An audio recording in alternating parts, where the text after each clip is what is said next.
Hello and welcome to Rewind Reviews. It's that wonderful time of the year, Chris. You know, it's colder out, and but you get to be all cozy in your homes with your loved ones, celebrating this brilliant time of year. The time of year where I'm forced to watch Christmas movies in October. You say that, Dad, like it's the time of year to be all cozy. No one can afford to put their heating on in the UK. But yes, logically, it's the time to be cozy. Yes. So I know so many people, because I'm a big believer in. I never understand this. I'm a big believer in if you're fucking cold, put the heating on. Like if you're warm, turn it off. Like I'm a big believer in but so many people are always like, oh no, you can't put the heating on until October, November. Can't put the heating on just yet. And that's even worse at the moment. I know people that are literally just cold in their own homes and just like, well, cost of living, we can't put the heating on. Oh my God. Which is weird because obviously no one's seen an actual bill yet. So it's just interesting that people are just because the press told them and the prices aren't going up, and they are probably wise to do it because the cost of it will be a huge % higher this year than last for sure. But it's so funny that that they're doing that because they read it in the press. Look, we've done the same thing. We've got a heating device for drying clothes on. It's like a clothes horse that is heated. So you put the clothes on it and you can plug it. You can plug it in. But a few years ago, we lived in a property that had one of those electric meters, the digital smart meters, and it would tell you how many pennies you were spending per hour, and how much that shot up when the electric clothes horse was plugged in was a lot. So I'm so glad I don't have that information because I use that thing all the damn time. Yeah, they're great. It was a great investment. It was like £90, which sounds like a lot of money, but we've used it for nearly 10 years now, and it's like the best thing. It's so good, especially if you forget to do your laundry until the day before. If you've got clothes you want to wear for work or whatever, and you forget to put them in the wash and they're dirty, and then I need them for tomorrow. Really. Do you remember we had a room when we lived together in third year of uni? There were 4 of us in the house, and we had that room out the back which had the fridge in, where we put all our laundry. But because everyone did their laundry at different times, basically that room just stank. And your clothes it got to the point where just everything smelt musty because everyone was putting their shit in the same damp room. Yeah, that wasn't because it was like a conservatory. That was not a great setup. It was like a conservatory thing, which obviously didn't help. And I remember that. Anyway, should we talk about this movie? Santa Claus 2 is obviously check out last week for our history with the franchise, as we've been saying a lot recently. Can we get right into it, Dan, and talk about one of my favourite things about this movie that I've only just noticed, which is the incredible it's either the very opening or near the opening, but the camera panning down into the North Pole and you seeing this expansive digital world of the North Pole, and then we zoom in on the one courtyard where we're going to spend the entire movie. It's just incredible. It's like, we had the CGI budget to do that intro, but only the set budget to produce just a small It's more than the first movie got, isn't it? Because I watched this guy. Wait, was there a whole world under there in the last movie, or was it just a workshop? I couldn't remember. It's so funny to me because I know the film fairly well, so I'm like, well, we're never seeing those areas again. It's interesting, isn't it? Because I thought I probably still have, but I thought I'd seen this movie. But watching it now, I'm just like, maybe I never got through all of it because let's be honest. It's a movie that asks the question, how many Tim Allens is too many Tim Allens? And the answer is 2. 2 is too many Tim Allens. It's deeply irritating. I tell you what, and I'd never, because I've never had to critically review this movie, and this is kind of, I'm starting with a big broad thought here, but because I've never had to critically review this movie, I've just let it wash over me for the madness that it is. But I was sat there watching it with more of a critical head on, thinking, this is a real shame, because actually, a reverse movie where he's back in the real world trying to find a wife and slowly digressing, and where in the first film he slowly becomes Santa, in this film he slowly not becoming, like, he's slowly losing his Santa abilities. He's becoming Scott Calvin again. And maybe there's something going on, like we just see the elves are struggling, or there's something going on in the workshop, but it's not particularly a big focus. The magic of that place is still kind of there because we don't really see it much, and instead it's kind of a reversal of the first film. That's a better movie. Like, I really watched it this time going, huh. The love plot would feel less rushed. It would feel like a good, it's solid sequel where they take the idea and play with it slightly. You could really develop the relationship. You could do more with the Charlie stuff, although I think they do a fair amount with that, but it's a bit. No, they tell you they do a fair amount with that, Chris. They do nothing with it at all, other than the 3 points in the movie. We check in with what Charlie is feeling, and he just tells us. And we never see any reason for growth or change, but they tell us it's happened.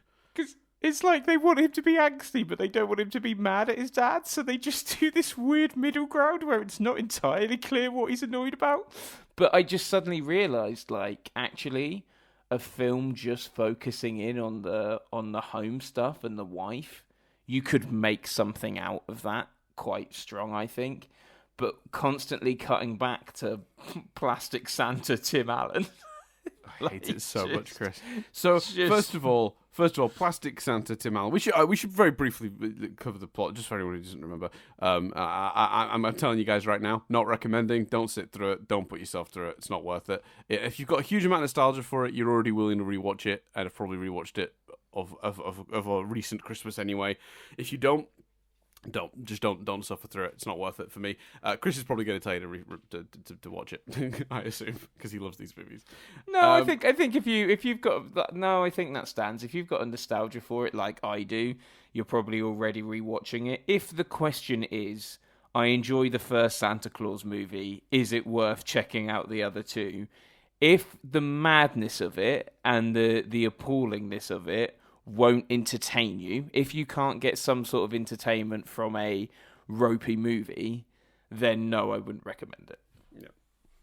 Yeah. But to very briefly recap the plot of this ropey movie, we have so many unnecessary MacGuffins. So we have Santa Claus finds out that there's a Mrs. Claus to the Santa Claus curse, where he basically has to force a woman to marry him in 30 days, or he's going to lose out on being Santa. He's going to de-Santa. So he has to go back, but he also has to go back at the same time because he's discovered his son Charlie is on the naughty list this year. A plot that you'll wonder, why is that here? Because you don't do anything with it the whole movie, but it's there. It's present. So Scott has to abandon the workshop, and it's the lead up to Christmas. It's his quote-unquote busiest time of the year. So the solution is they put Scott Calvin through a machine that duplicates toys, I think, which is weird because the elf workshop is a lot of elves making physical toys, and they've got a device that duplicates them perfectly.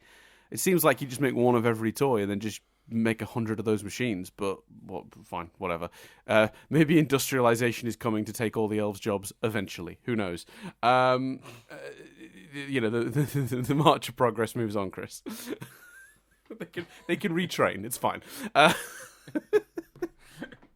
Hope they get good healthcare plans. Anyway, seemingly the healthcare's not, because they're all ancient and elderly in the first movie, and they appear to be aging in this. But anyway. Yeah, we won't worry about that. Don't worry about it. Shh, Chris. Shh. I think you're thinking about it too much. So the plot is basically Scott trying to solve his lack of a wife problem and his naughty son problem, while a toy version of Tim Allen goes rampages through the Dog Bowl it becomes a weird dictator because he's decided every kid is actually quite naughty and that he's going to give everyone coal this year, no presents. And then the plot's all culminate at the end in what I will describe right now, Chris, as the most irritating sequence I've ever had to sit through in any of the Rewind Review movies. Full stop. The quote-unquote chase sequence at the end of this movie is one of the worst pieces of filmmaking and writing we've seen.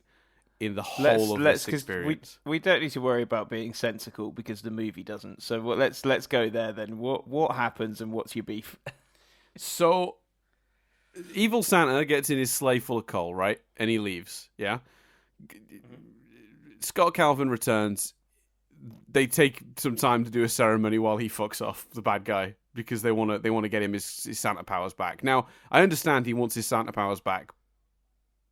Actually, is this the right sequence of events? I have got that right, hasn't I? They do the ceremony to give him his Santa Claus powers back before he goes and chases after evil Santa.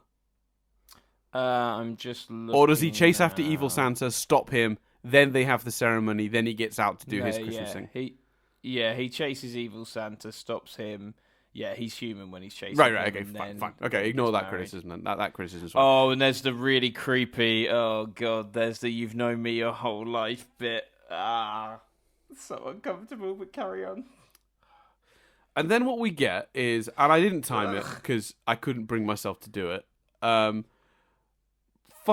to 10 minutes, I'd say, maybe more, of just shots of him climbing over things, jumping into things along the reindeer. There's literally no tension to any of it.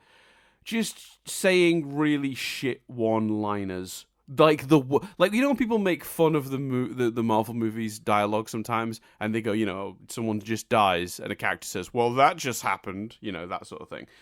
This is what they're referring to. They're referring to this sequence. So, he says things like, Tim "What are you Allen, going to do now, smarty pants?" And cut the chit chat, Chet, and I'm going through the script here. Where do you think you're going? So Tim Allen gets on the reindeer at 1 hour 23, and Plastic Santa's getting beaten up by the elves at 1 minute at 1 hour 29. So it's about 4, 5, 6, 7, 8. No, it's about 6 minutes. Yeah, it felt like about 20. It's one of the most excruciating things I've ever had to sit through. Dan was at my wedding. Like Tim Allen being his most shit I've ever seen him. The delivery on all the fucking one-liners is the same on all of them. They're all shit. Not one of them is funny. I can't see where I'm driving. Like, you're a sad, strange little man, which is obviously a reference to Toy Story, but I do not care. You're gonna fall, I hope. Can I help you? And he gets into the same one with him, and he gives a "Honey, I'm home." Who the fuck commissioned this? Who wrote this? Did they just let Tim Allen say his shittest, least funny lines all in one movie? Honestly, it's genuinely one of the most excruciating sequences I've ever had to do. And I'm not even. I know, sounds like a joke. Awful, just awful, top to bottom, bad. Well, it also doesn't look very good, Dan. No, it doesn't look good. It's not shot in a way that gives it tension. The music's not great. The special effects aren't great. It's awful. Awful.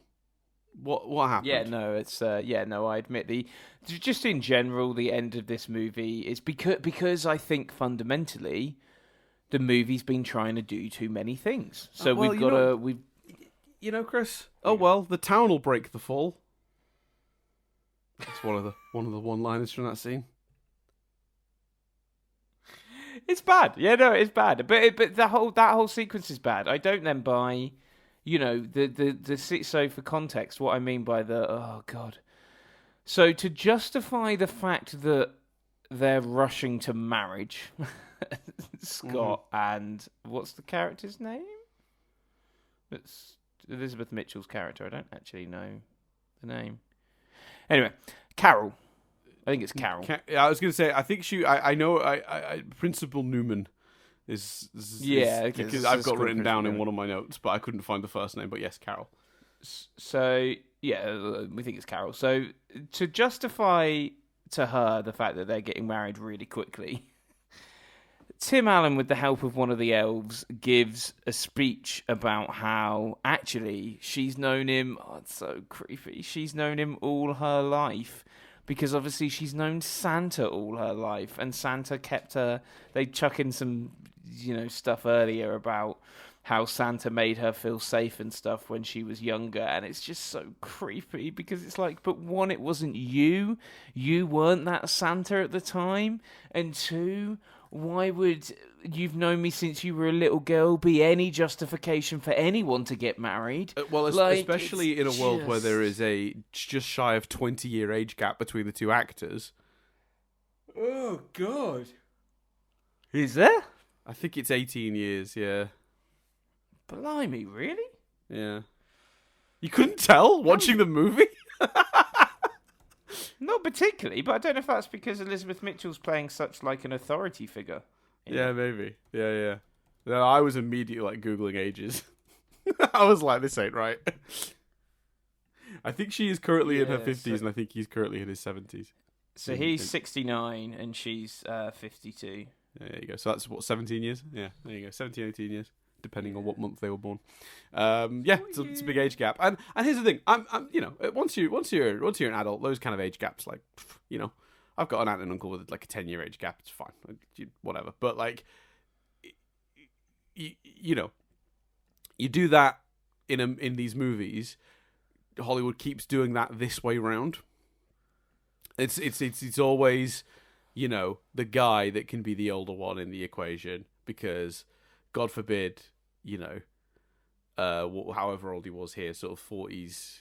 Was he 40s, 30s? Whenever I don't know. I have no idea how old Tim Allen would have been at this point. My brain is not switched on I enough think in his to do that. 40s because she would have been 32, which is weird because because they certainly in the performance.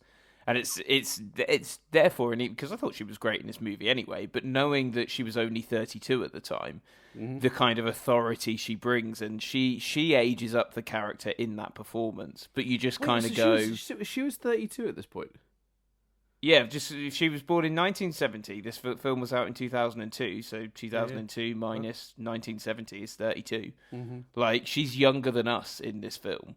And what's crazy about that is, why would you not? She's a great choice, but why would you not have an older actress? Because she's also meant to be the principal of the school, of a high school.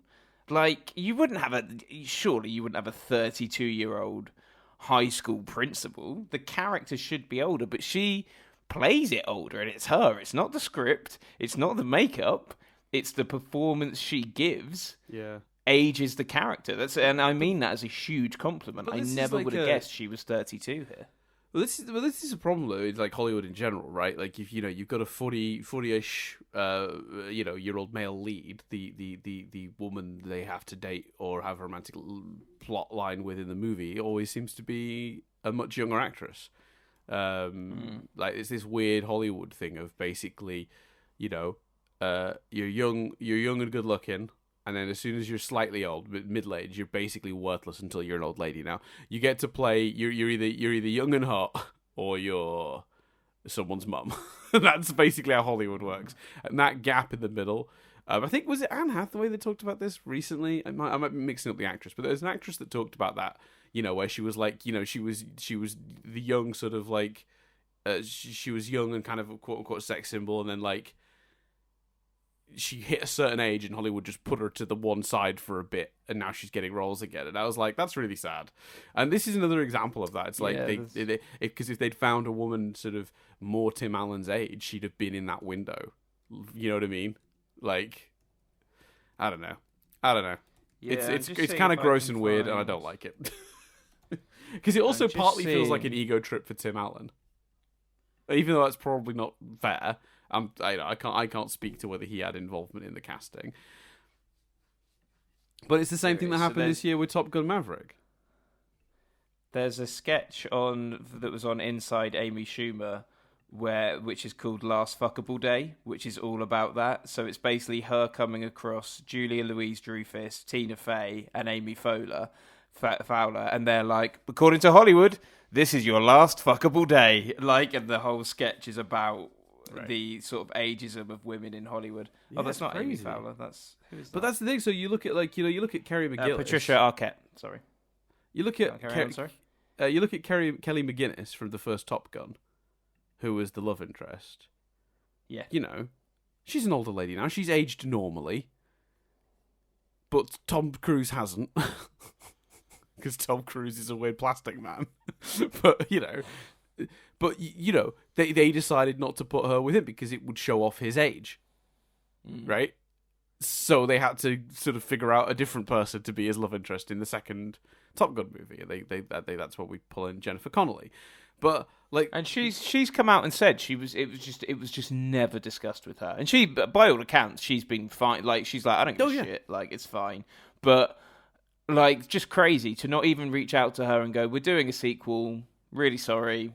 You won't be cut. To just ignore it. Like, it's just shitty. It's just a shitty thing to do. Mm-hmm. But this is the same problem here with this movie, which is like that for some reason it has to be someone cast much younger, and it's just weird. I don't know, and it's weird going back to the original point that got us on this track. If that's already your casting situation, you have to change that line. You can't keep that line in. But also, it's not justification. Like, none of it's justification. Her looking at the snow globe isn't justification for her to suddenly believe in him. I have a rant about that. Do you want? Can we talk about that? Yeah, go for it. Fuck me, the fucking snow globe. Right. Movie. Writers. You write a good idea into this movie and then immediately get it fucking confused and mixed up and wrong. How do you... Just how?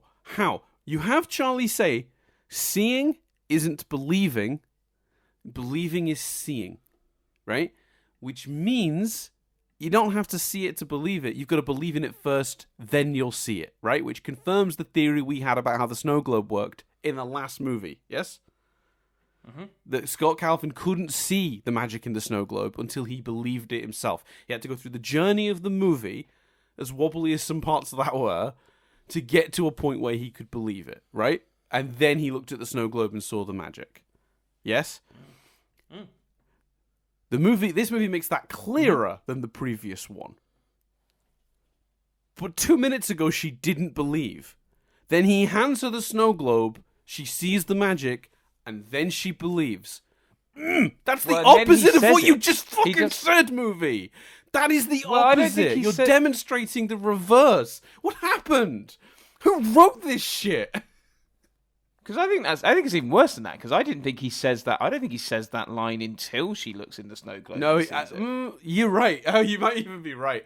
That she might look at it, believe, and then he literally says the reverse. Yeah, you're right. It might be. But again, and this goes back to my take the workshop stuff out of it, because instead she seems signs of magic the entire movie. I think if you have Charlie turn up, and maybe you don't do this weird he can't be mad at his dad thing, so fuck it, have him be mad at his dad, have the duty of Santa take him away from him slightly because he's so busy, and have him rally against that. And that's why he's not rallying against the principal not liking Christmas, which is fucking stupid. He's rallying against his dad. With. Like they and like one or two lines not done anything that. With.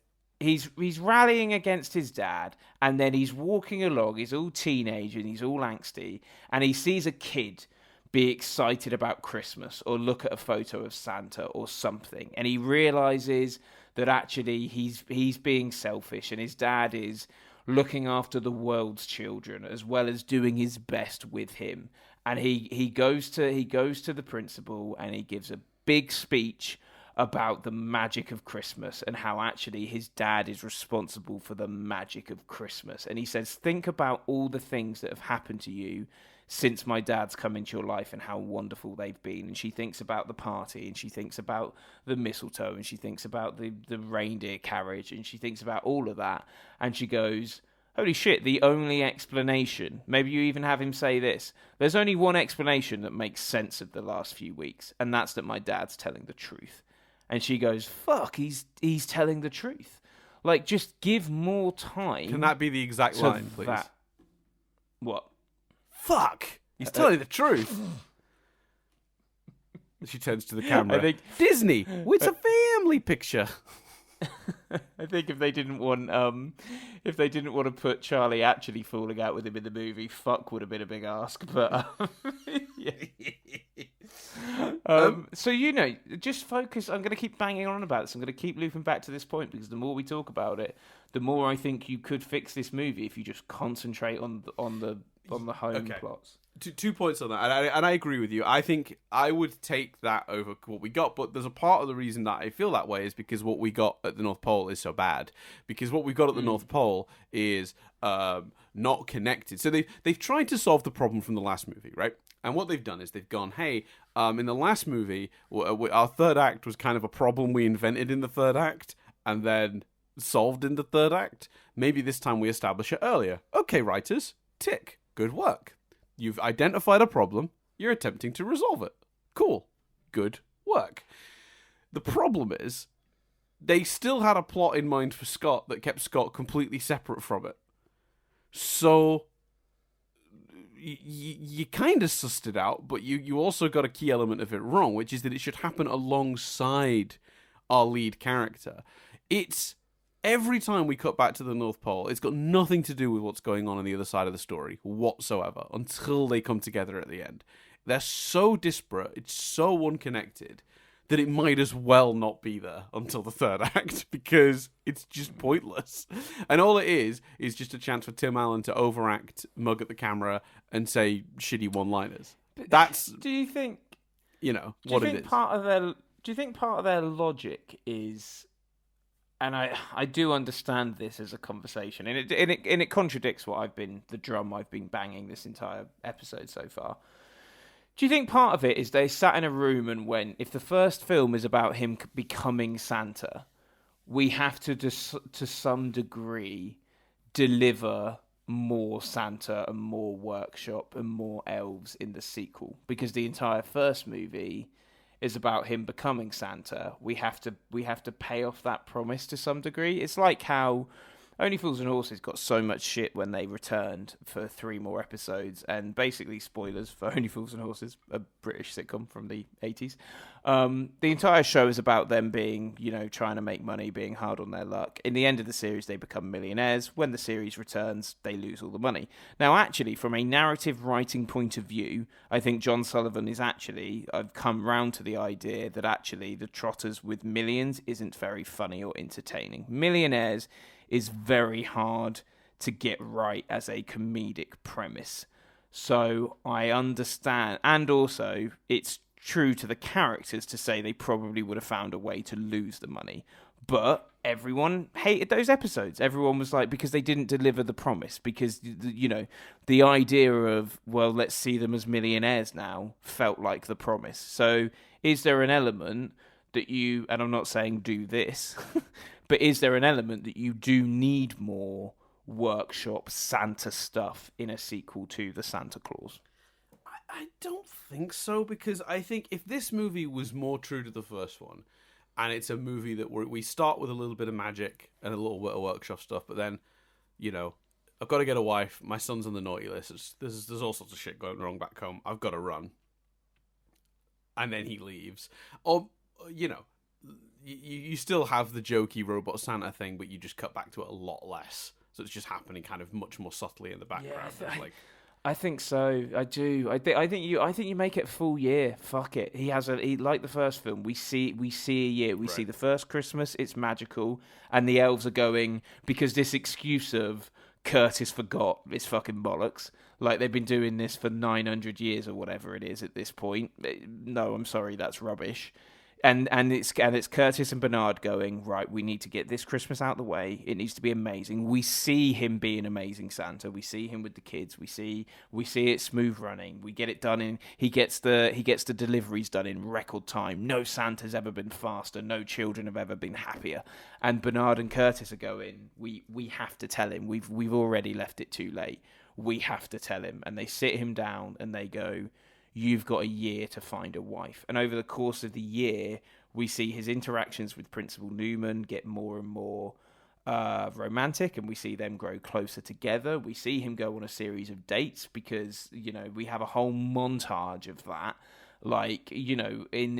And then we see him gradually losing his Santa powers over the course of that year. Yeah, because I think that lives up to the promise of the first movie, and that the first movie is a sort of quote unquote like transformation movie, right? Like an unwilling, like I'm becoming this thing that I don't want to necessarily be. And though, for better or worse, it's like that's what the first movie is. And so I don't think I needed this movie to be set at the North Pole and like full of stuff like that. I think it would have felt like a true sequel to the first one if we'd have spent the time, with him being Scott Calvin in the real world and that being the problem, the reverse version of it. Because actually, that's actually quite a simple and good idea, right? You could view the first movie as being about him becoming Santa, but actually, if you look at it from the character point of view, the first movie is about him believing he is Santa. So to have a second movie where he believes he is Santa so much that he hates the idea of not being Santa, he's sort of fighting to become Santa again, or to retain. His from the sort of the sequel delivering the promise. Actually, that does do that because it delivers the promise of the character arc. I think we've hit on through these like specifics the two biggest problems of the movie for me. One is the timescale. I 100% agree.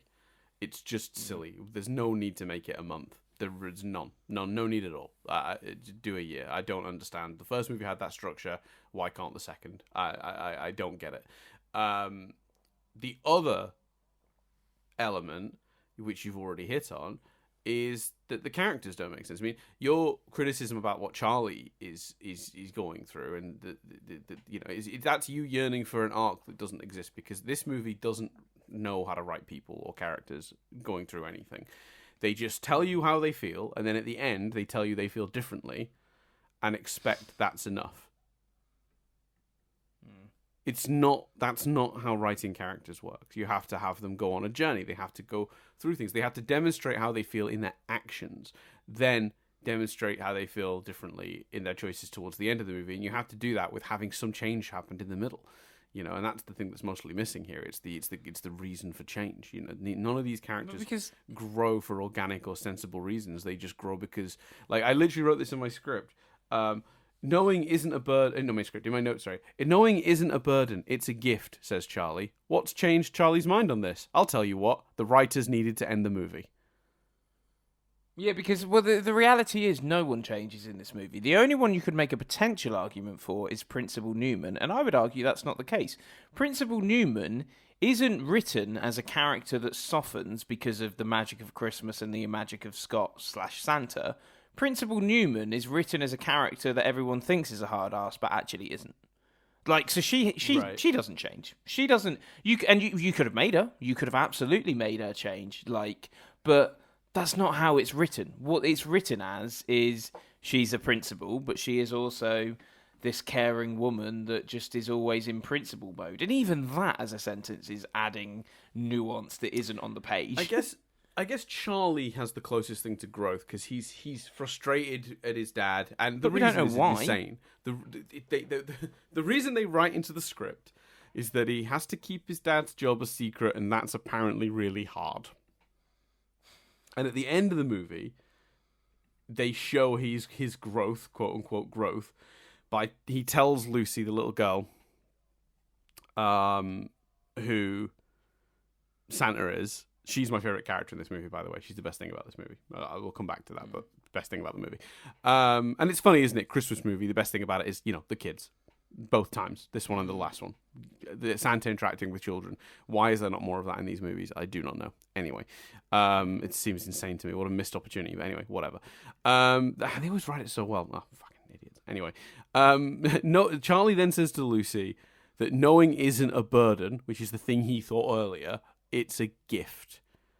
Now, they haven't given me any reason to think Charlie's changed his mind on this or any evidence of why he's changed his mind on this. But that is a character arc in the thinnest sense of the word, in that he felt one way. At the end of the movie, he feels a different way.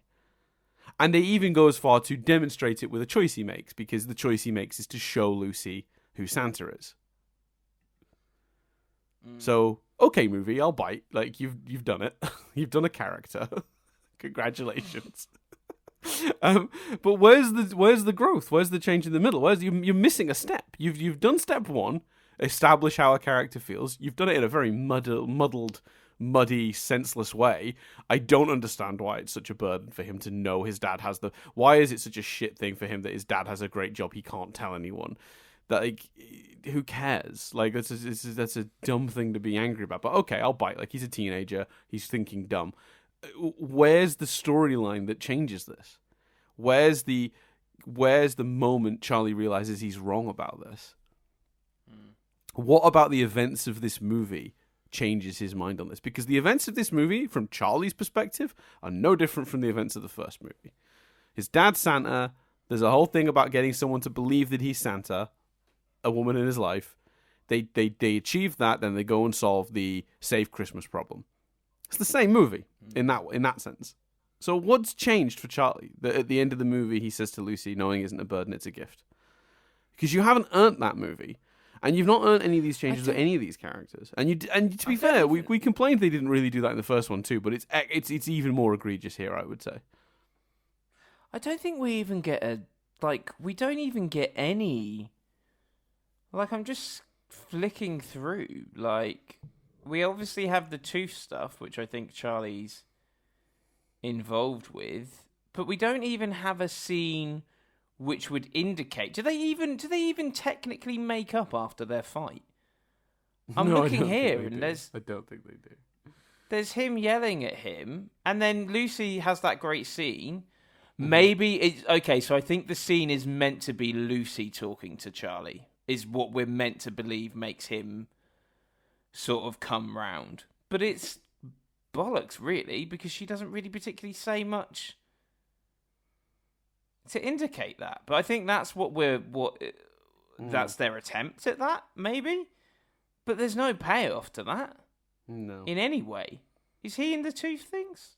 It's like that montage of them trying. It's possible, Chris, ways. as well. I should clarify at this point as well for listeners that there's a real chance that I may have missed parts of these character arcs on the grounds that every sort of 5 minutes in this movie we cut back to the North Pole, and I'm once again in a horror movie where a plastic man runs around scaring the shit out of me.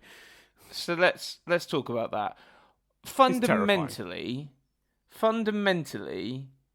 that could have just been Tim Allen. What is with that weird visual decision of the plastic looking aesthetic of that? But for the joke. It's not a joke though. It's not funny. Sure. Well, mate, if your problem is jokes aren't funny, I refer you back to my earlier comment. What are you going to do now, smarty pants? The town will break our fall. It's just a weird. I would have just have it. Sorry. The reindeer has eaten chocolate and it's farting now. Who gives the reindeer all that chocolate that stops them? Lucy, being I able assume. to travel back. Lucy gave him like a bag full of chocolate. Yeah.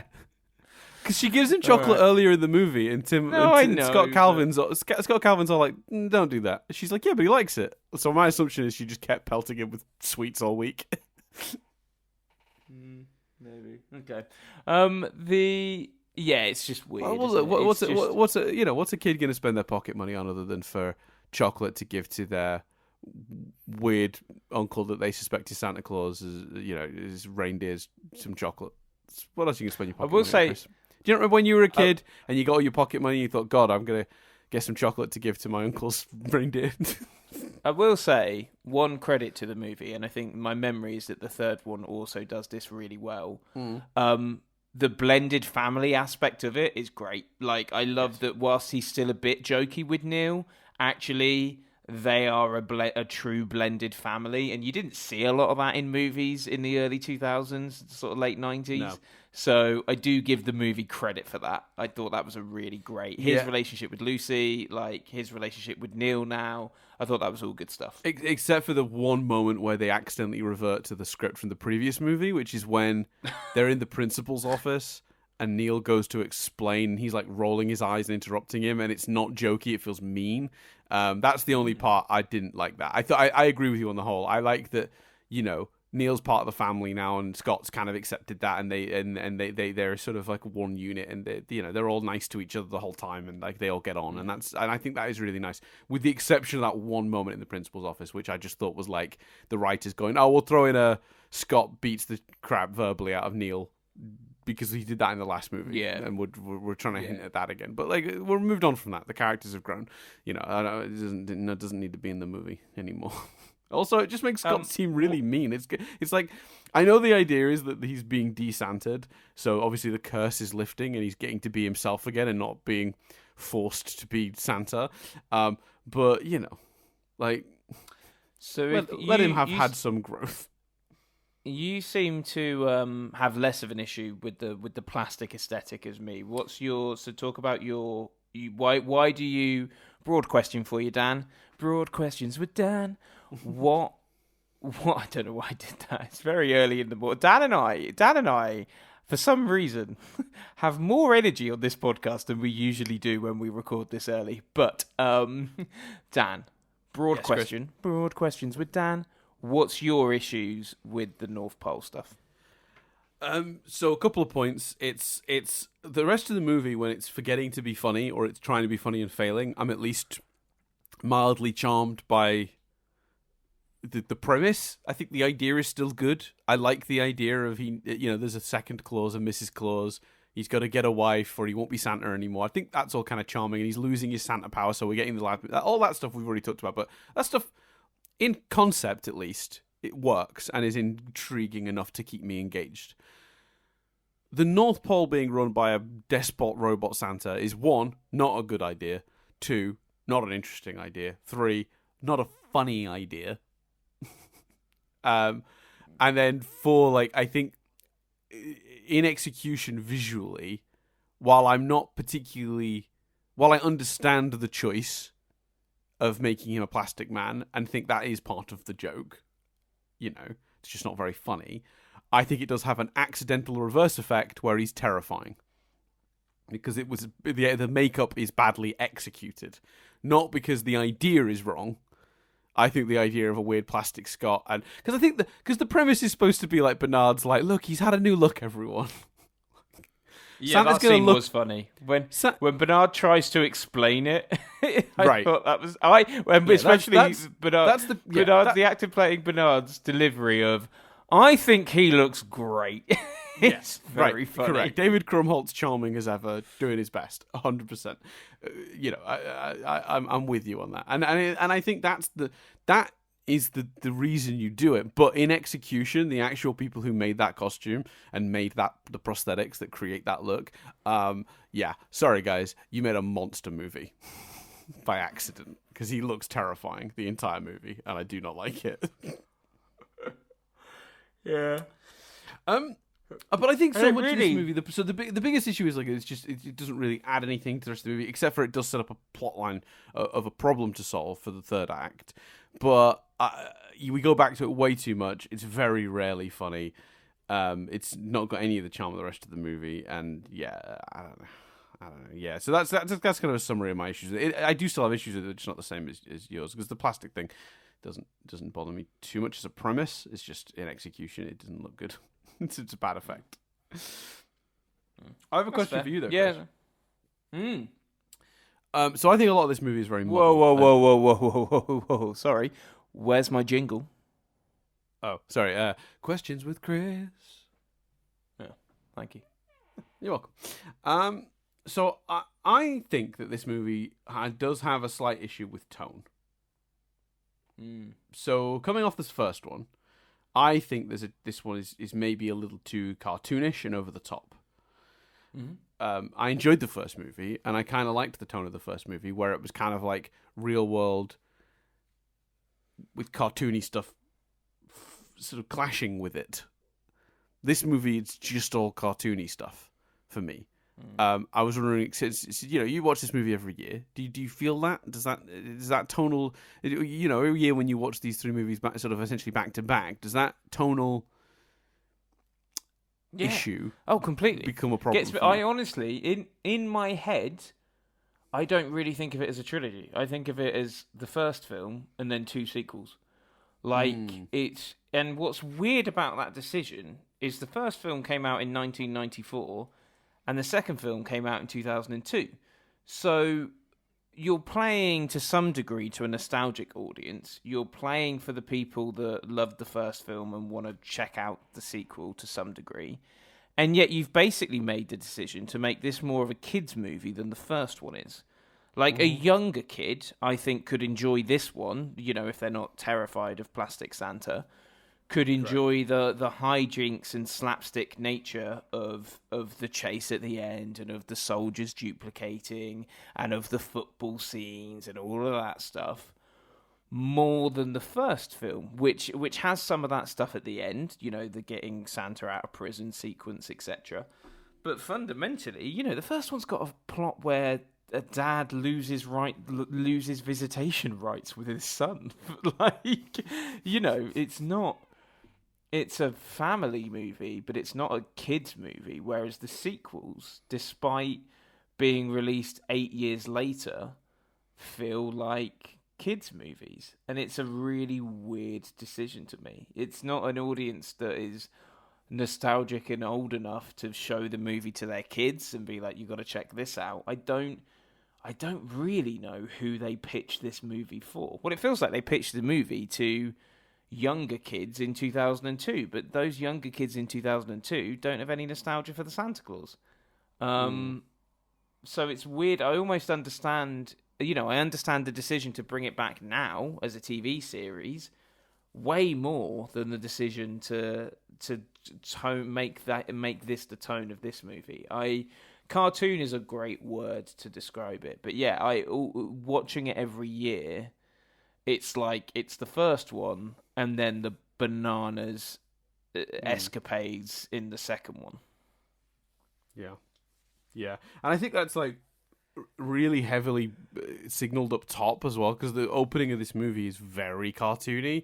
We that whole ElfCon 2, ElfCon 3, as the plane goes, and there's the one song they can hear, and all that stuff is really like very sort of cheesy and weird. And then we immediately whiplash our way into the reveal that there's a council of fictitious sort of figures. Yeah, well, okay, because that definitely needs to be a talking point. I actually, just to quickly say on the introduction, I actually quite like that introduction. I think it reintroduces us to the North Pole in quite a mysterious, magical way. I think it's relatively funny. I think that it kind of it sets up the world. Relatively funny is a great term, because I think in isolation you watch that scene, you don't laugh once, but when you remember the rest of the movie as farting reindeer and fucking all of Tim Allen's shitty one-liners, that scene's great in comparison. I think the way the controller in the plane is like, I think you need to hear this, and like it plays the Christmas music, and the way they run away and all of that stuff. I think that's quite funny. But I think as an introduction, it's actually a really good. If the rest of the movie maintained that quality, it wouldn't be that bad, because I think that's sort of the reintroduction of the world in a similar sort of mysterious, magical way to the first, I think works. But then we get Dan, and they play a part in the next movie as well. Then we get the legends of the whatever they're called, fantasy. The Council of Fictitious Beings is what I'm going to be calling them. Yes. So obviously Ken.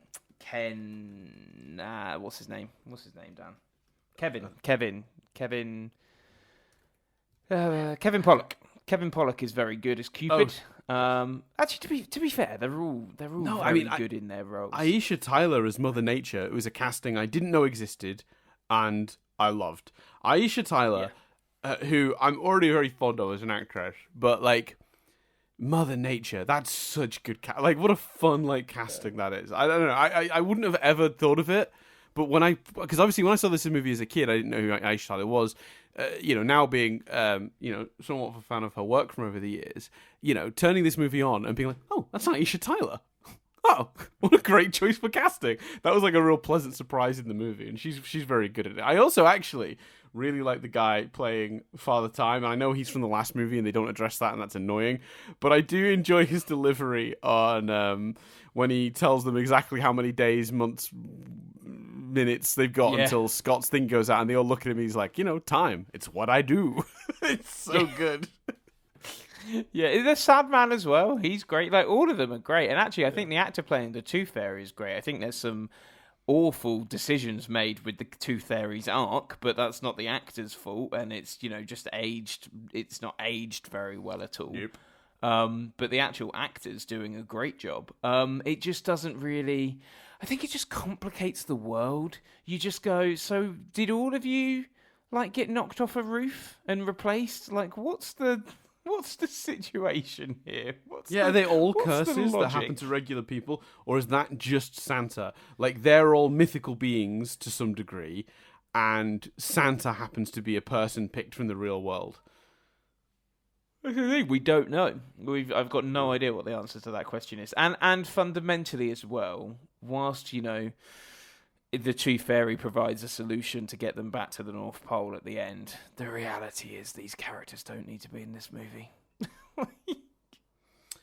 Now that's an interesting point. Yeah, what's the purpose of the characters? But also, I think that you're going to put them in the movie. You don't have the time to explain them. Are they essentially there to set up the plot line later on of how they get back to? Are they just there to explain how Scott gets back to the North Pole later using the Tooth Fairy thing? Honestly, I think they're there because someone pitched it and someone went, "That's an interesting idea and a fun way to expand the world. Let's chuck it in." Yeah, now that you know what, I think you're right actually, because that is this movie in a nutshell, isn't it? It's like, here's an interesting idea, here's an interesting idea, here's an interesting idea. No thought into how we execute them whatsoever. Just throw them all, throw them all into the script. Just blend it all up and hope that it's not a shit show in the end. Yeah, for sure. And I think that's the only reason they're there. I think it then became, right, we need a way to get them back to the North Pole. Oh, okay, well we'll use the Tooth Fairy, even though it feels like, I suppose Bernard seems to be able to move around pretty easily, but Bernard is captured, and then we don't see. Did you notice? We don't see Bernard get captured, nor do we see him escape. We're told Bernard is captured, and then Bernard is running with the rest of the gang later. So it's just so funny to me. This movie is such an assault on the senses. I guess it's, that's crazy though. Yeah, I don't know, man. So we should talk about the other new characters because we've got a couple. Mainly, I guess, Curtis and Chet, the reindeer. So Curtis is a new elf. He's kind of like an advisor science guy. Actually, very quickly, just because if I don't say this point now, I will forget. This movie is a pretty bad job of characterizing the elves, by the way. The previous movie, there were a lot of really great moments where the elves talked and acted like adults because they were, and that was fun, and they got a lot of mileage out of that. We talked about how there were many great little moments where you're looking at a child, but then you hear them say, I don't know, a line about their mortgage or whatever. I don't know, it wasn't that exactly, but stuff like that, and you go, oh yeah, shit, they're adults. You'd forget, and that's fun. That was part of the fun of it. In this movie, they're all just basically children. When they play football with him, even though it's a nice moment for him as Santa, because you see that he gets on with the elves, he's having a nice time with them, it just makes it seem like he's running around with a bunch of children, that he's like running a daycare. It is, until you realise that the only reason they're playing football in that scene is so that they can fight the soldiers in the scene later on. Sure, right, also that problem. But anyway, so yeah, through this we get introduced to two new characters. One is Curtis and one is Chet. Now, I don't mind Curtis, but I did wonder why Curtis exists other than just for it to be another elf, to be in on the secret, to have conversations with Bernard. And then I sort of was like, what's his character even? He's not really quite a science guy. He's sort of like a rules guy. And I guess that's why his Santa creation ends up going so strictly with the rules and deciding all the children deserve coal, I guess. So it's kind of a plot thing, but he's just very I don't know. It seems like the script didn't really care too much about Curtis as a character. I don't know. How did you feel, Chris, about Curtis? And then we can talk about Chet. Yeah, Curtis. Well, I guess he's. Yeah, It's funny in terms of the elves. I almost had more of an issue with creating a new Wendy making it clear it was a different character instead of just recasting Wendy and just, it's just a different actress. And maybe as a kid you wouldn't notice, because I was a bit like, well, where's Wendy gone? Like, what's happened to Wendy? So Curtis, I think the problem is, one of the problems with Curtis is that introduction to him plays like we should already know who the character is, to the point where, to be honest with you, I've watched these movies multiple times and gone, I think Curtis is in the first film. I don't really know. And actually, he's not. No, he's not. The reason being, that opening scene of, it feels like we as an audience are meant to go, oh God, typical Curtis, not listening to ElfCon 1 and playing the music anyway with his Santa. What is he, a child? Like, that's how the scene plays. But it's a character we've never met before. Not only that, but it's also, that's muddled with his characterization for the rest of the movie, because the rest of the movie, he's by the rules guy. He's like, oh, I love the Santa handbook. I love the rules. And there he is, like, being like, because I thought they were setting up a new character. I didn't see it as like, oh, I'm supposed to know this character. I was just like, oh, this is a new character. It's like an elf that doesn't play by the rules. Like he doesn't want to work all the time. He's happy to just like listen to music sometimes, because who doesn't love a bit of music? Like he's, slightly less stuffy elf was my thoughts for the first scene. But then once the script has done that with him, because they needed him to be that in that scene, he then becomes the rule guy, because they need him to be the rule guy. But then they need him to be the science guy too. So he's the science guy. Until the scene where they need him to have not known the rules so well that he didn't realise that Santa needed to get married. Well, I get the impression. I've got a question about that, because they play it as he forgot to tell, not that he didn't know the rule, he just kind of forgot to mention the rule, was kind of how it was played. Because Bernard's like, Curtis forgot to tell me, about the second rule. By the way, on the second rule, script, just little bit of advice. If you're gonna set up a new clause in the Santa Claus, read out the clause in its entirety, please. Don't start writing out a segment of it, realizing what you're writing makes literally no sense. Like, it's fucking gobbledygook, the words they speak in this movie that are on that card. And then someone paraphrases it in a non-legalese way that makes sense. Fucking stupid. Why? Why did you do it that way? In the first movie, we read the full clause because the clause is passable. You can make sense of it. Write another piece of, it's called the Santa Claus too, and you've made a whole point about how this is the Mrs. Claus. I should at least hear the fucking clause. Something which, by the way, is quite clever, and they don't make enough of that. Like, in my view, that's quite a clever name for it, an idea, and they only say it like once. It's like one of the movie's cleverest things, and it's just skipped over. Yeah. So let's get to Chet then. New reindeer in training, Chet. Deeply annoying, Chris? How you feel? Because I felt deeply annoyed.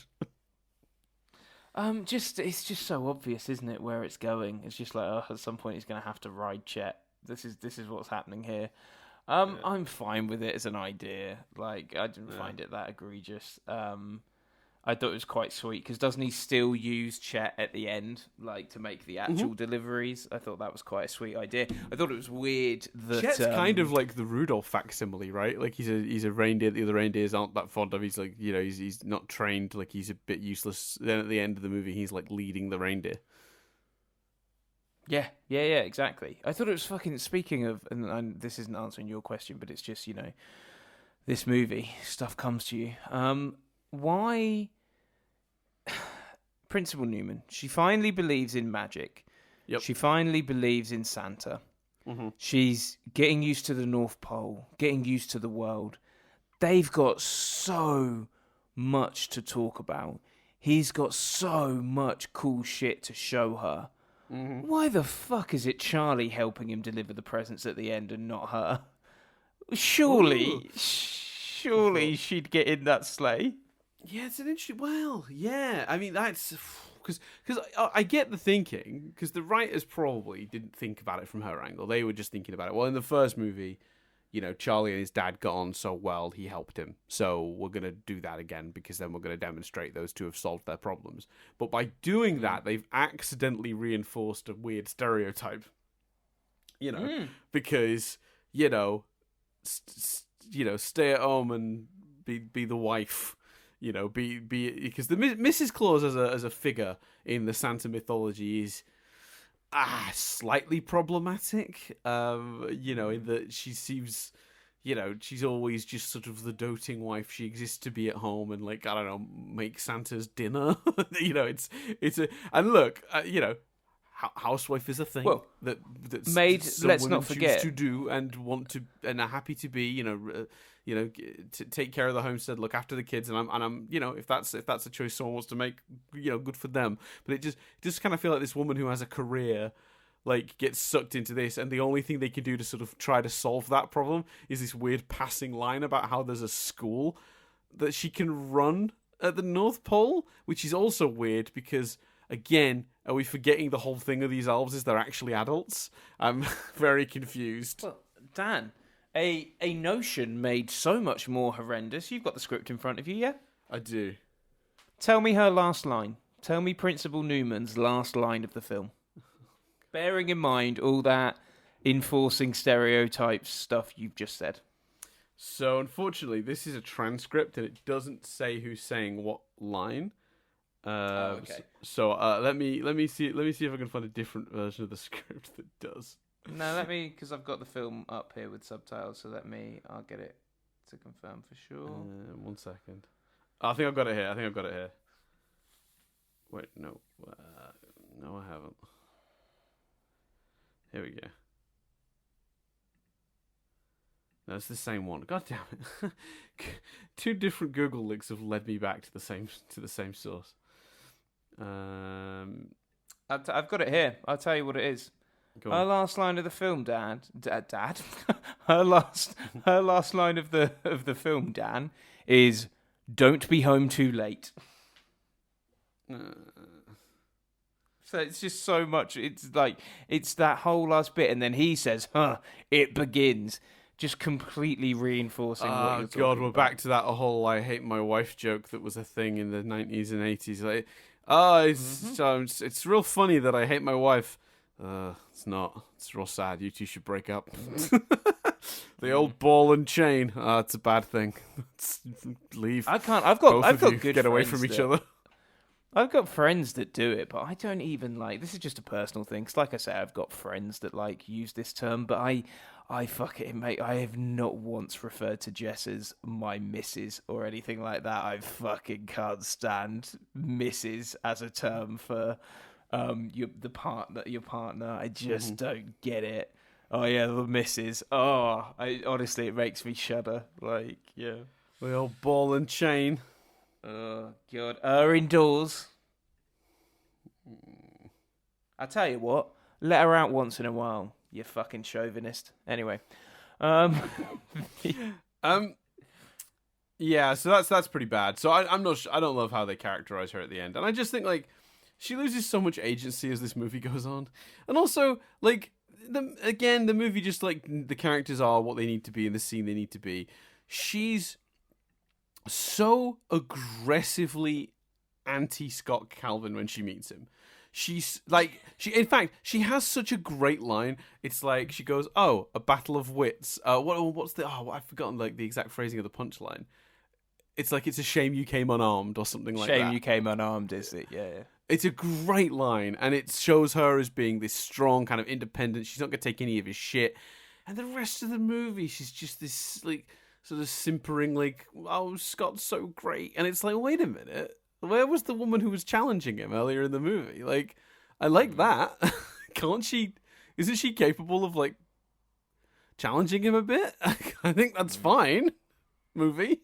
And also there's never a transition between that and her kind of liking him. Literally, it's that scene where she's aggressively anti Scott Calvin. She wants, basically the impression you get is that she would quite like to see him hit by a car or something, just get him out of her life. Whoa, Dan, that's not true. He brings her a coffee.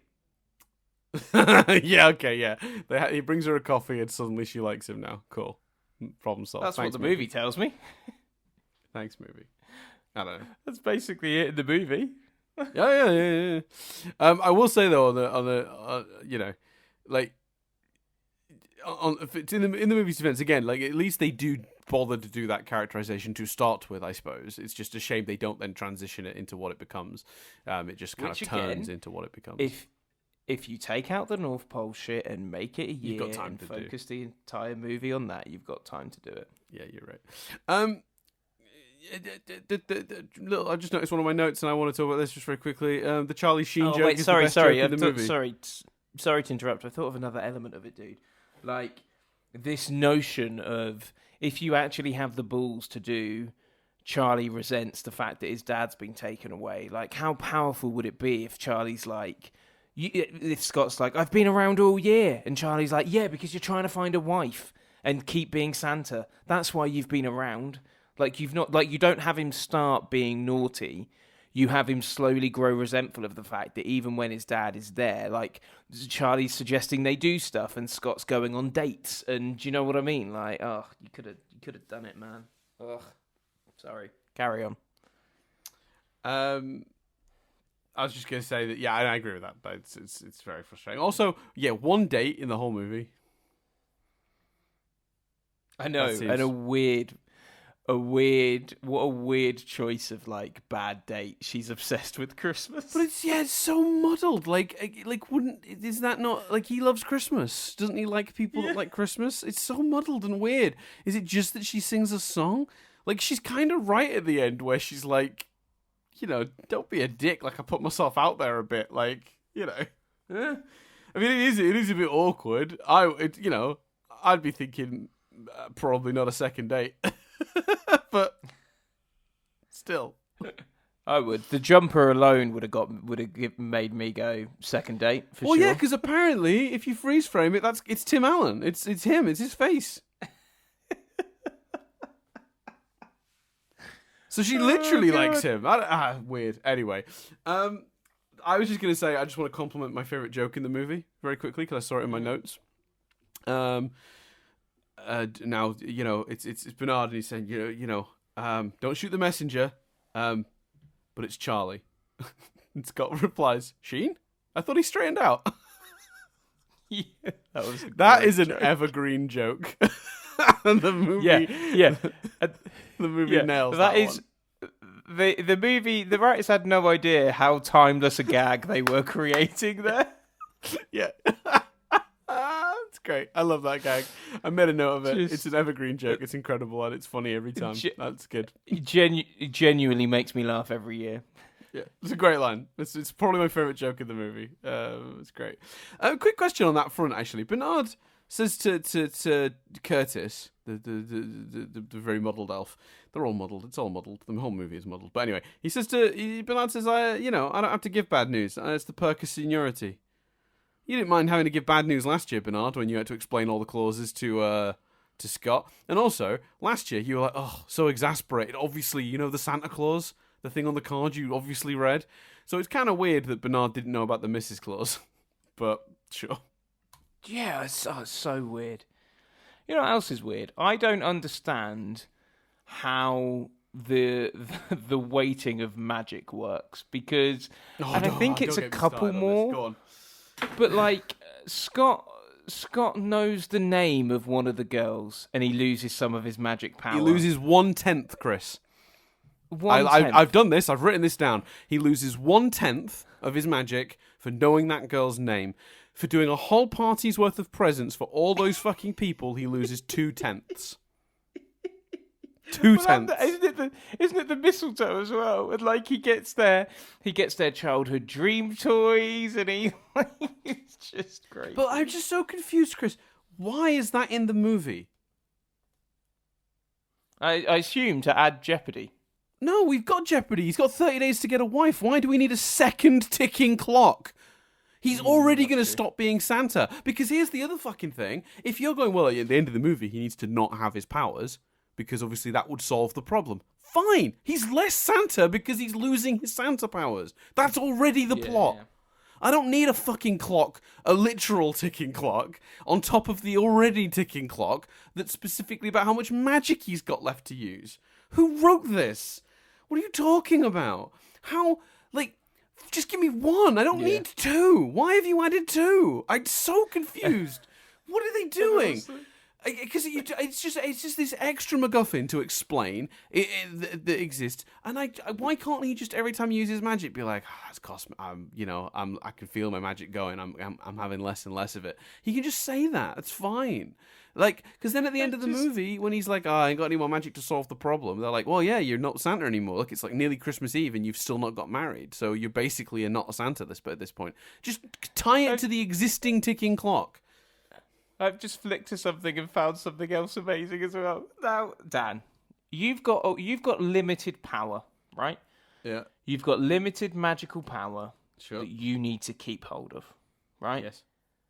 You're there with the woman you've grown feelings for, or feelings for whom have grown, and she is leaning in to kiss you. She is milliseconds away from kissing you. Would you go, probably better magic up some mistletoe here? She's kissing him. She stops leaning in to kiss him to look up at the mistletoe. Don't bother with the mistletoe, mate. She's leaning in. Like, you may be bad at this. Signals may be difficult. But if a woman is leaning in to kiss you, I don't think you need to add mistletoe as a reason for it. You've already succeeded. Don't worry about it, mate. She literally looks up. She stops leaning in to look up at the mistletoe. It's ridiculous. That's hilarious.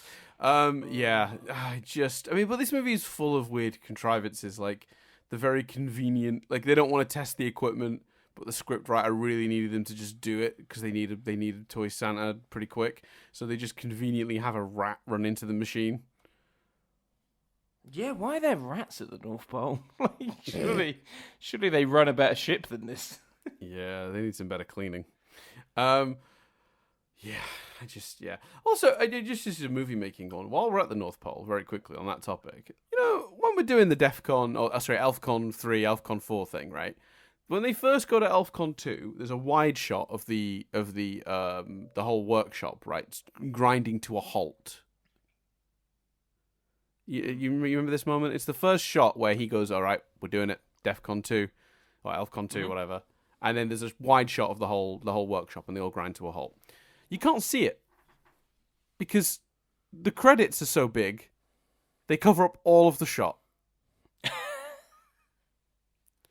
The only reason you know what's happening in that shot, Chris, is because it's a trope. And you assume that's what's happening. You can kind of see one of the elves in the left-hand bottom corner of the screen stopping. But I watched it 3 times because I couldn't believe they did it. Mate, in general, and I just need to nip to Lou, so please give your thoughts on this. I, in general, could not tell you the difference between ElfCon 1, 2, and 3. I have no idea what the differences are. Do you? I think you watched one it of 3 them times. is they have to summon Santa, right? I guess. Yeah, maybe. The first ElfCon 1 is just the normal. Well, ElfCon 2 is we think there's someone approaching us. ElfCon 3 is no, they're definitely coming for us specifically. So we really need to thing it, and that's when they have to turn everything off. And then the 4th one is, I think, we need Santa. Like, get Santa. This is serious. They're going to be right here any second, I think. I could be wrong. Who knows? But yeah, like, I just from a filmmaking perspective, editing perspective, maybe don't make titles and credits and text so large that I can't physically see what's happening in one of the shots that's supposed to be communicating information to me. I think that's pretty simple and basic of a request, and it shouldn't be too hard to do. I'm going to assume you're taking this opportunity to go to the toilet, so I'll keep talking. I've nipped back before washing my hands to make a point. I think you're asking for too much, Dan. There, I think you're asking for too much. Here's a question for you. Obviously it's not developed enough. The jump at the end from I believe you to I'm going to get married and give up my life to teach in the North Pole is ridiculous.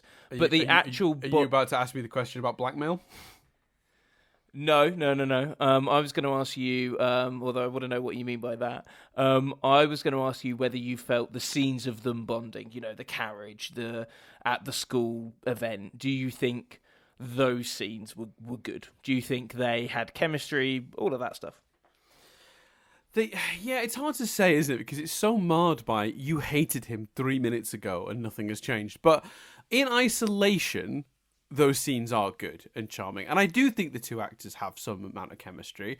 I feel a little bit like Elizabeth Mitchell is doing most of the heavy lifting in that, because I feel like I believe her interest in him more than his interest in her.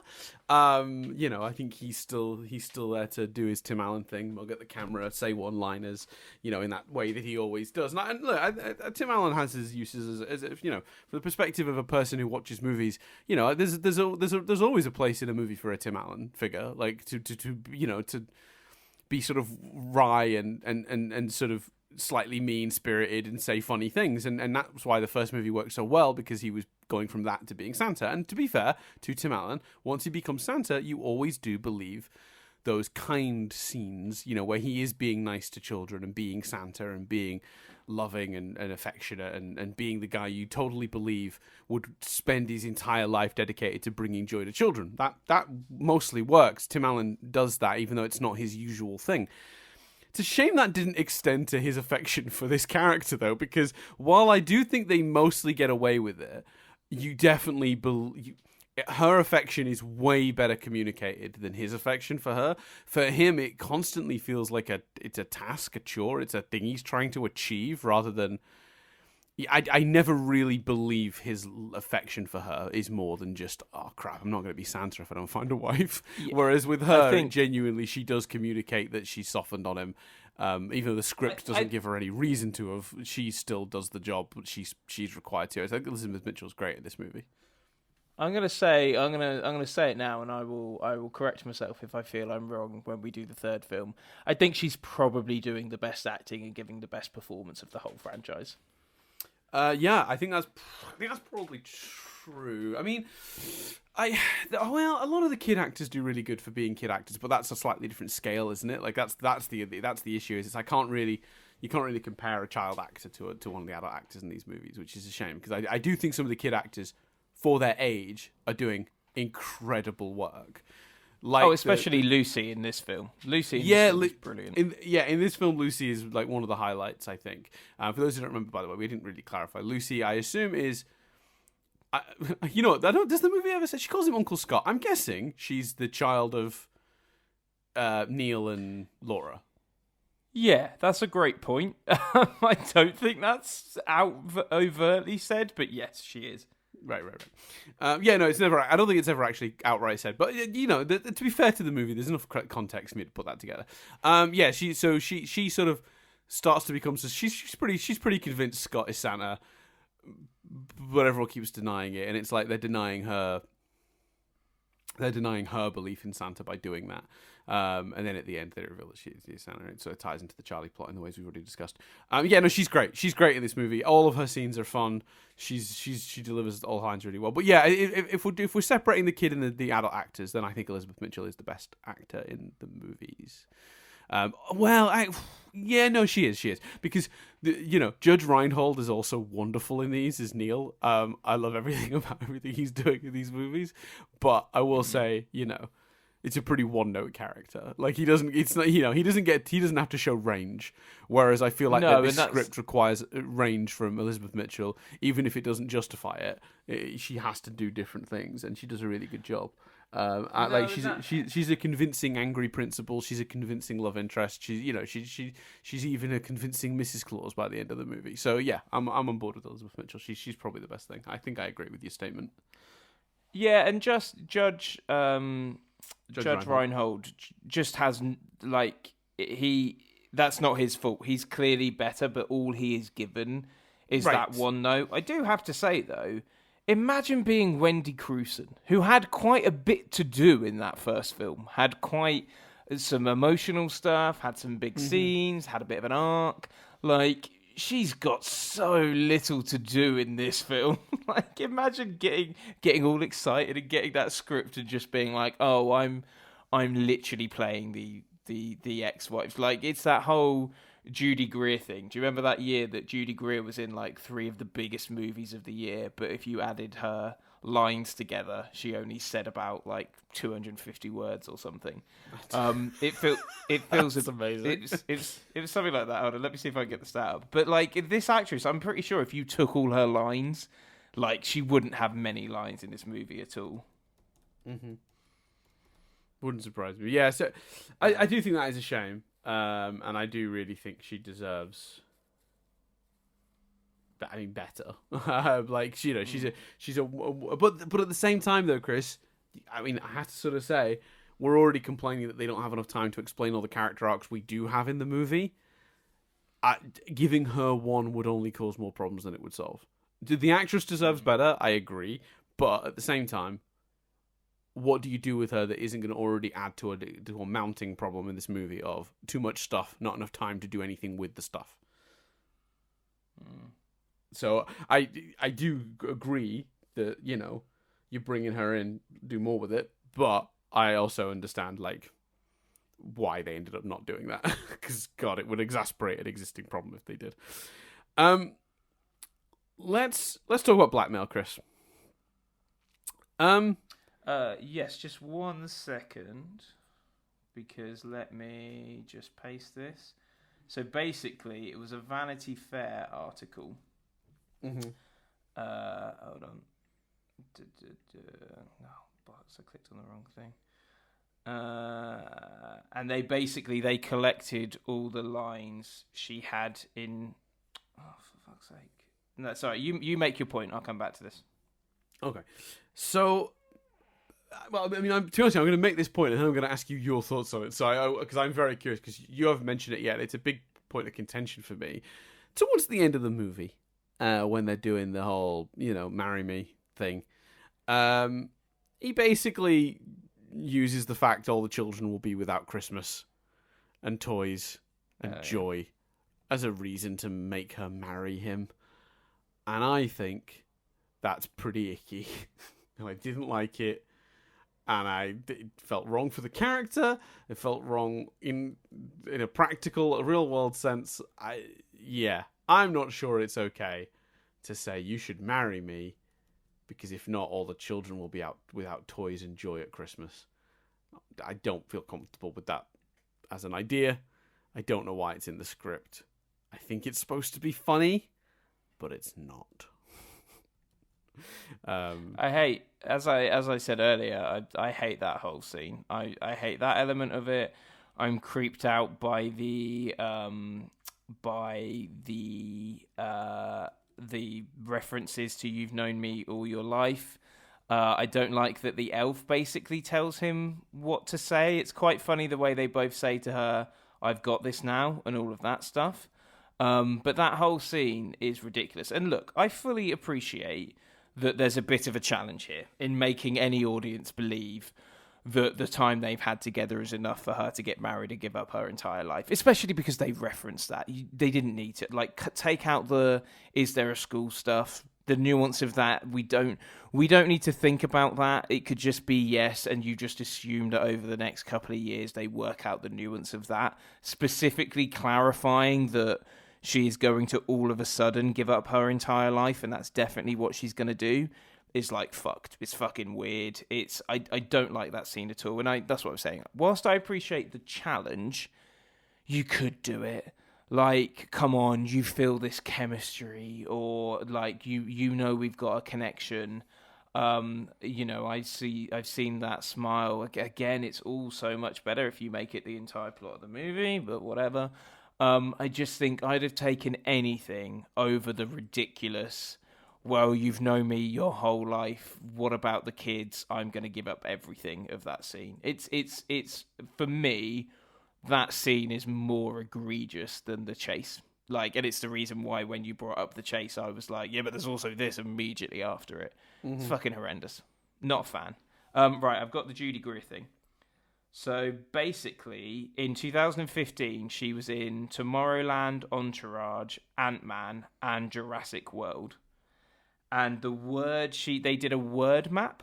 The word she said most was "you," And then there's also I just know, okay, it get right to, like, basically just like nothing of value. And in terms of the word count, etc., across all 4 movies, she said 510 words. It's fucking ridiculous. And Judy Greer is like crazy talented. Like anyone who can, Judy Greer is amazing, fantastic. She's such good casting. Like she's always really like good. She brings something to every role. She's like really talented. So this does seem, and I think that does seem shitty. I think she's talked about it and been like, that's sometimes the job. But it's, you know, linking it back to this movie, as you said, there's only so much you can do. Mm-hmm. Sure. But just the difference, you know, I just feel for the actress getting that script and being like, oh, I'm really not in this movie in the way that I was before. Mm-hmm. And again, I've complimented. I think the blended family aspect is one of the best things about these last 2 movies.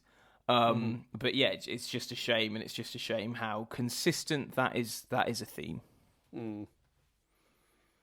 Yeah. So there you go. Yeah, I mean, look, there's so much stuff in this movie that just does not work. Shall I quickly skim just in case there's any last notes? Yeah, man, give us your last notes. Yeah. Oh, McDonald's product placement is hilarious. Good effort, movie. There's so much McDonald's product placement in this movie. Can I just tell you a story? Actually, sorry. While you look for notes, I've just remembered something.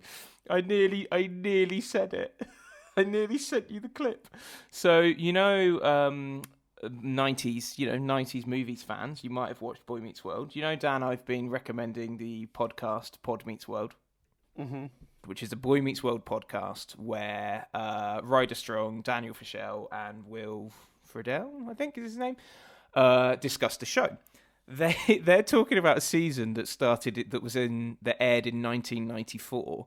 So they randomly did a quiz on like what was number 1 at the time, what was the top rated show at the time, and all of that stuff. And at one point, he said, "What was the top selling car of the year?" And without hearing the options, mate, I was like, Ford Trius. The Ford Taurus. Ford Taurus. I was like, Ford Taurus. And I was right. It was the Ford Taurus. Hey, look, people love the Ford Taurus, man. I nearly sent you the clip. That's amazing. Right. What are your other notes, man? And then let's triv. Let's triv it up. That's good. I like that. We'll come back to the Ford Taurus, I'm sure. So I wrote down that Comet is way more cartoony now. That instead of like a realistic reindeer design, they've gone for sort of a cartoony reindeer design, which is more expressive. So it kind of fits what's written in the script because he's reacting to stuff a little more in this movie. I mean, I wouldn't have probably written him that way to need such expression, but that is what's happened. He's clearly like a cartoony kind of puppet now, whereas before he was like a more realistic kind of, I don't know, true to earth reindeer. And yeah, I don't know. I found that weird. Also, the beginning of the movie is really confusing because I don't know who Principal Newman is yet. So when I see Charlie's graffiti, it's just the image that's leaping out to me is a Christmas tree with a cross through it. So yeah, you spend about 5 minutes wondering if Charlie hates Christmas now and why. So really, you spend the whole movie thinking that. It's so unclear Charlie's motivations, as we talked about. Yeah. We've talked about the date with the woman. We'd move on from that. Sorry, we covered a lot of these as we went, so it'll take me a couple of seconds. People behind the curtain, we just had to pause for a second, and I should have done this during that. It's what's happened. Let's see. We never talked about her. So in the last movie we had characters having a sad past with Santa, you know, like adult characters. Explain Principal Newman's carols, because it was the most muddled thing I've ever heard. So she loved Christmas, but her parents fought a lot. She believed in Santa so much she got punched at school, but then was told to grow up by her parents. it's like 3 half-baked ideas. Where's the clear? Where's anything in that? I don't understand. There isn't one. Choose one of those 3 things, I guess. Because it's trying to justify this weird, you've always believed in me, I was always there for you bollocks. With also explaining why she doesn't now. Yeah, because it's trying to do 2 things, isn't it? It's trying to justify that and justify why she doesn't now believe in Christmas. Yeah. The transition as well between like them being slightly antagonistic to him just showing up on her doorstep is madness. What, like Dan, her reaction Dan, is perfect when he shows up on her doorstep. She's like, "What the fuck?" Like she looks at him like, "What the fuck are you doing here?" And it's like, "Yeah, it's a really good question." Has no one ever brought you a coffee, Dan? Because personally, if someone brings me a coffee, I fall in love almost instantly. He brings her a coffee. He's firm with Charlie. He makes a joke about that guy's shorts. Of course she's going to 180. Come on. Yeah, you win. At least that's what the movie tells us. Yeah. At least, I will say, to compliment the movie, at least there is like a third act problem to solve. But at the same time, actually, I will say, is not getting married before Christmas Eve to save Christmas not enough? Do we need the mad it's enough. chase through the sky? No, it's enough. Okay. Yeah, I agree. The jeopardy should be in our in our alternative version of the movie, which we've written over the course of this podcast. The jeopardy should be the big list of tasks that are building up at the North Pole. The big list of the presents that haven't been checked, the naughty list that hasn't been looked at. And we cut back to the North Pole by having Bernard. He goes on a horrendous date and he goes home and Bernard pops up and says, "Have you read the list?" He says, "No, I've not read the list." And like once you have him married, he then, because he's Santa, finds a way to do all of these things at once. Or the elves have actually been doing them for him, but just haven't said anything because they wanted him to do it and were worried it wasn't enough. And actually we see, what they've been doing and it is enough and Christmas is saved or all of that rubbish. Or fucking better yet, they don't get married on Christmas Eve. They get married just before, and then they work together as husband and wife. She helps him check the list. She works with the elves. They bond. They she fits in perfectly. Do it that way. Yeah, there's so many different ways to. Honestly, the reason I've not done as much like pitching solutions is because it's just like anything else really. Like it's all so badly executed. It really wouldn't take a lot to fix this movie. You've not pitched solutions because your solution is to watch another movie. Might just watch something else. Right, very quickly on my last few notes. Obviously, I do enjoy the Tooth Fairy stuff, but obviously, as Chris already hinted at earlier, the element of him like being unsure of his masculinity because of the wings and stuff, and the fairy thing is. I guess the movie comes around to the thing of just be you. I guess that's the premise in the end. And so I guess they get away with it on the grounds of the messaging of the movie isn't that he's right, but still it's weird. His insecurities about that stuff. It's a weird message to send, but fine. I do have a question though, Chris, very quickly before we get onto the triv. Just a couple of quick tiny notes. Let me do the tiny notes actually, because then we'll do the one that's like maybe potentially a slightly bigger question. I found it really weird, and I wrote this in my notes. Why is Chet the reindeer Phil and Lil from the Rugrats? I googled it. The reason is it's the same voice actor that does the noises for Chet. Nice. So I found that out afterwards. So there you go. Why do they do the elf thing? The thing with the elf where it tells him what to say during his big speech? It's not funny, and it lessens the speech itself having that stuff said to him. Just a small point I made. It's true. Yeah, no, I'd agree with that. I wrote down a perfect example of the movie doing that fucking weird thing where the characters just say how they feel instead of actually demonstrating it. Yeah. There's a bit where, and this is a direct quote from the movie, Chris. I just want to, just the movie telling you what's happening. There's a point when Santa yells, my kid thinks I betrayed him and I hurt the woman I love." Just so at any point in that point in the movie, you know what's going on. And at that point, you're just like, "Oh, you love her? Okay." Yeah, right. That too. Right. Yeah. Fine. Yeah. So the last thing I wanted to ask you about, and this is the last thing in my notes before we get to the trip. So this is just the last point.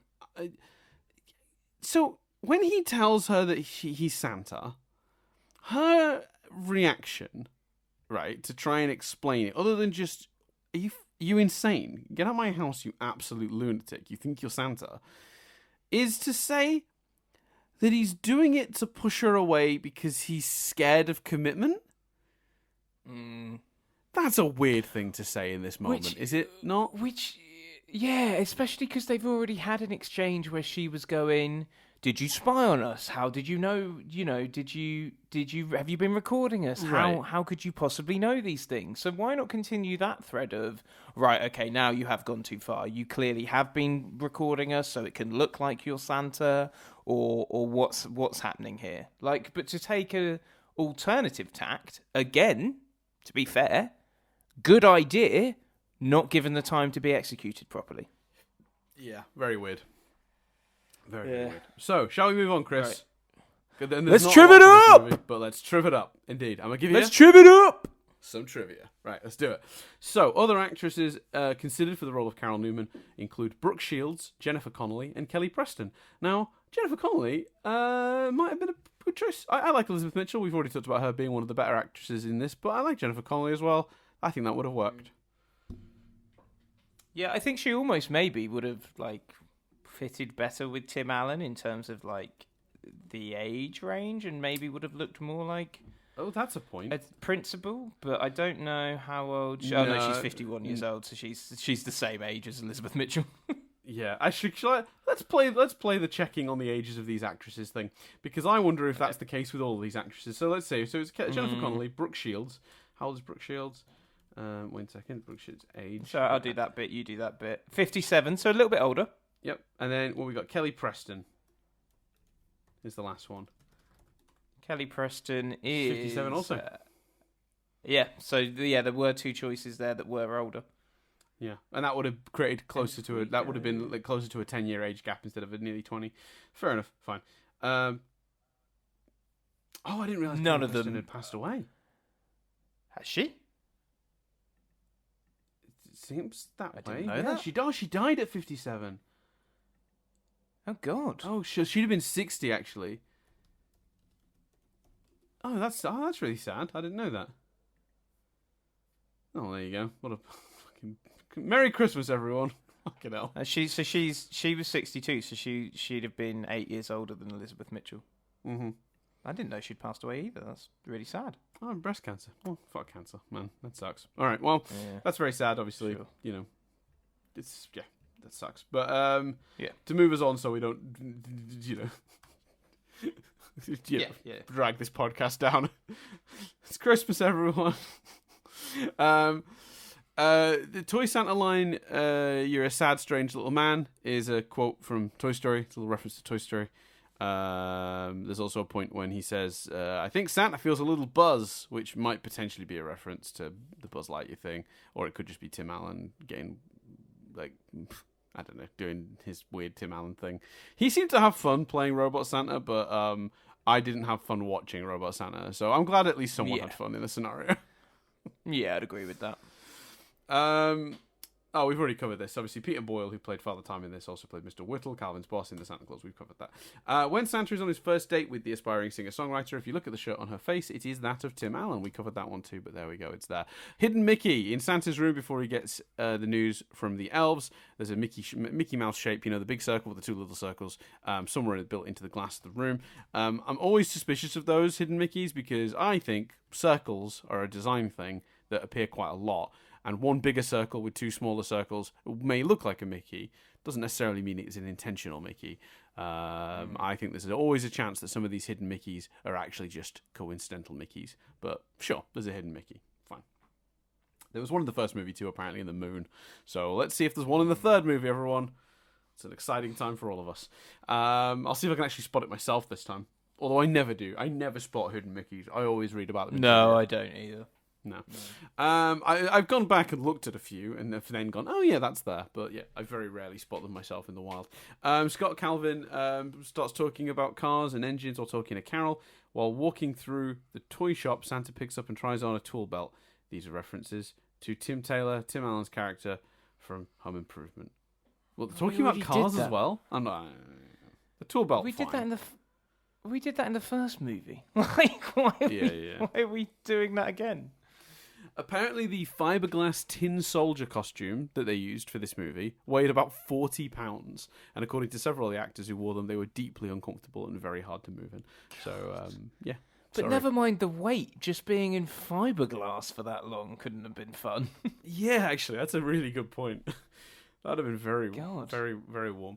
Apparently, the line "Quit the chit chat, Chet" comes directly from a season 1 episode of Home Improvement, where a man named Chet comes on the phone and babbles too much during a game of Stump the Tool Man. To which the Tool Man replies, "Quit the chit chat, Chet." Fine. There you go. That's why that line's so bad. Then it's a everyone's reference. Favorite sitcom, Home Improvement.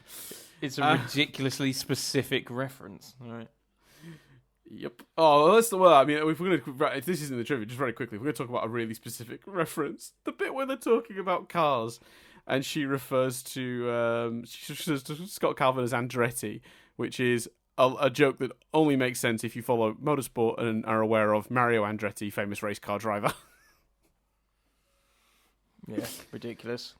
Yeah, that every child's favorite reference, a reference to Mario Andretti, sports car driver from the 40s.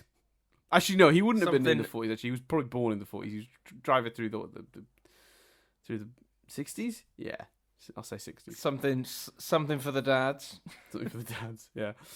A very early teaser trailer that was released for this reveals at one point the movie had a different subtitle. It was originally going to be called The Escape Clause, which is obviously the title used eventually for the third movie. That's weird.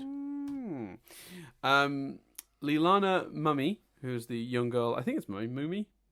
I can't pronounce her surname. It's what I'm discovering. Who is the young girl who plays Lucy, was actually born the year the first Santa Claus came out in 1994. Oh, wow. Fair enough. No. They aged that character correctly then, at least. Yep, that works. So there you go, Chris. There is some correctly aged women in Hollywood. Yeah.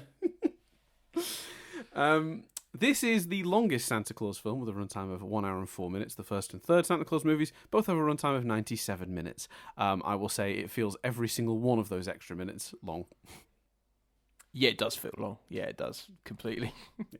And it's only like 10 minutes longer or whatever, but like you feel it. You do feel it.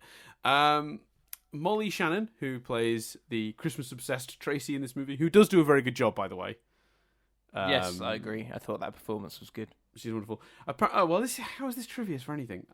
Just one actor was in another Christmas movie, I guess. Sorry, I didn't. Clearly, there was so little trivia for this because we're already nearly done. I just pulled this one out, even though this is barely trivia. But apparently, she also played Betty Lou in How the Grinch Stole Christmas from the year 2000. Fine. There you go. She was also in another Christmas movie. Congratulations. Oh, this one's okay. I like this one. This might be an accident, or this might be like some editor got really excited about the possibility of doing this and made this work. At the 1 hour and 20 mark, Scott and Curtis say, while they're captured, that there are 19 minutes left to save Christmas.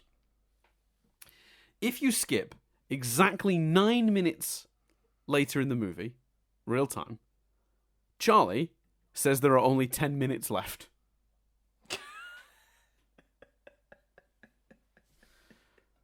So are we watching the Santa Claus 2, Chris, or are we watching an episode of 24? Because that shit's real time.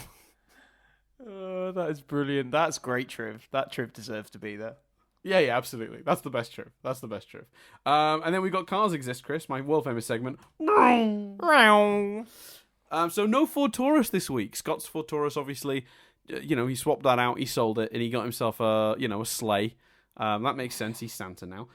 But we do get some other cars. No Ford Taurus obviously means no contributions from our good pal JJ_John_Johnny. But what's funny actually is I did go to the page for this, and in the comments someone was asking if there's a Ford Taurus in this movie. Apparently people sort of had describe it as a sort of weird Mandela effect where they remembered this movie having a Ford Taurus in it, but they're obviously just thinking of the first one. But they do have two other cars of note. The minivan the family use is a Dodge Caravan, and the car that Carol drives is a Toyota Corolla. A very boring car for a person who's apparently whose favourite car is the MGT type, but sure, fine. Well, let's talk about that, because how weird is that when they bond the two of them by their shared love of the MG from that movie that they talk about. Yes, the So they have a whole thing where they bond and talk about this car, and then at the end of the scene, she says to him, "So what do you drive?" And he goes, "I think you're going to like it." And I'm thinking, oh, well, logically, this is going to be the car. Nope, it's a sleigh and reindeer. Such bad writing. Why not have them bond over something else? Like, that's so weird. To have them talk about a car and then have him magic a way of transport and it not be the car they've just been talking about for minutes. It is just ridiculous. absolutely mad. Bonkers. Just have them, and I'm not saying have the car, because actually the reindeer is, more suited to Christmas, all of that shit.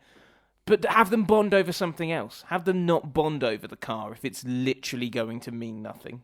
Yeah, I would agree. I'd agree. So there you go. That's everything.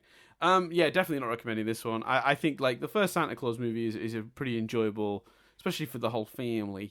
Sit down, watch the movie with a little bit of some humor and stuff for the adults, some stuff for the kids. It's charming enough. It's an interesting enough idea. This movie has loads of good ideas in it. Arguably too many being the problem, and the execution of all of them is terrible. Arguably because they're just all the ideas are sort of fighting each other, but arguably just because it was just poorly written. I don't think there's a lot really to this movie to make it worth watching. I guess there are moments that are charming, and some of the cast is still obviously very good, but I think this is very much a sequel of the era where it was like no one gave a shit. They just will just pump out another one, it'll make money. And I think that's even more true of the next one, which is worrying. Like I said earlier, if you don't mind like laughing at bad movies, give it a go. But if you watch the first one, really like it, and think, oh, I'm going to check out the sequels, it isn't as good and actually feels so tonally different that it feels almost like a completely different franchise. So I would say, and actually not just the sequel to this, I think watching the trailer, I think there seems to be a lot of Santa stuff in the TV show as well. But obviously, we'll review that on the podcast when it comes out. So absolutely echo your not recommend. Where can the people find us, Dan? Although I will continue to watch all three every year, but Well, I'm really surprised that's where we've landed, actually. I was not expecting you to end up not recommending it. I was like, I thought you were going to recommend it anyway. So I'm a real surprise.